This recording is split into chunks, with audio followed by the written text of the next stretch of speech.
This is one of the world's last mobile phone frontiers.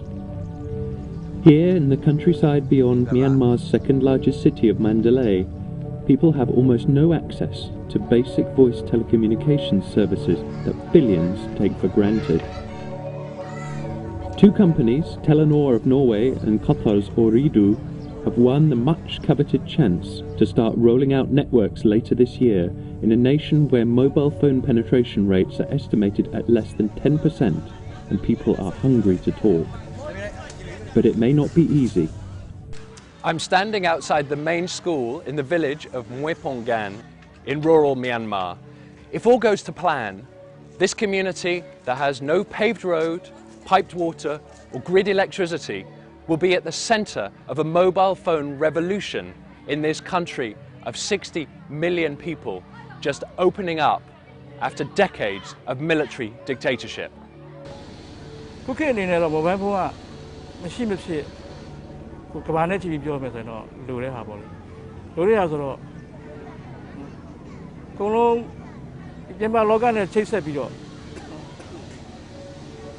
တည်တည်နိုင်တဲ့ပညာရပ်တွေပြန်ပြီးတော့ဖြန့်ပေးနိုင်တယ် The signing of the mobile phone licenses in January started a race between Telenor and Ooredoo to be the first to sell SIM cards. The battle has political significance as well as commercial importance.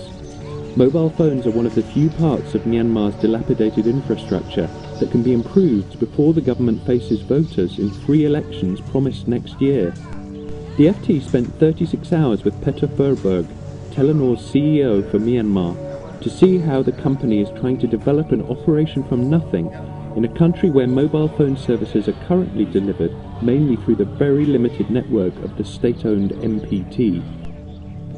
Mr. Furberg toured Mandalay to look for potential sites for phone towers and for distributors for SIM cards and mobile phone credit.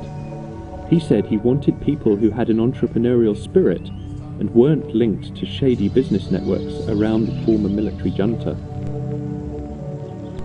Out in the countryside, Mr. Furberg says the village of Mwe Pon Kan shows perfectly what mobile phone companies need to do if they are to get Myanmar connected and make profits for themselves. Our ambition in Myanmar is to cover absolutely everyone. So we expect to cover 90% of the population in 5 years. But to reach them, we also have to sell our products across the country. And in a village like this, you will find mom and pop stores like the one we are visiting here, where they're selling typical grocery products. And we will sell then mobile SIM cards and mobile top-ups in addition. Today they're a phone booth, a public phone booth. That will of course change as everyone will get hopefully mobile phones. But their new business is coming from selling SIM cards and top-ups.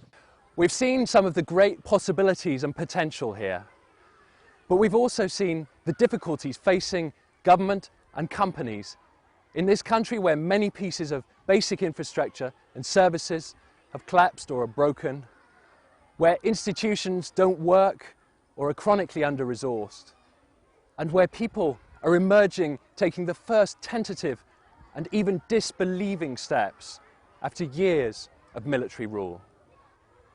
Michael Peel, Financial Times, in Mwe Pon Kan.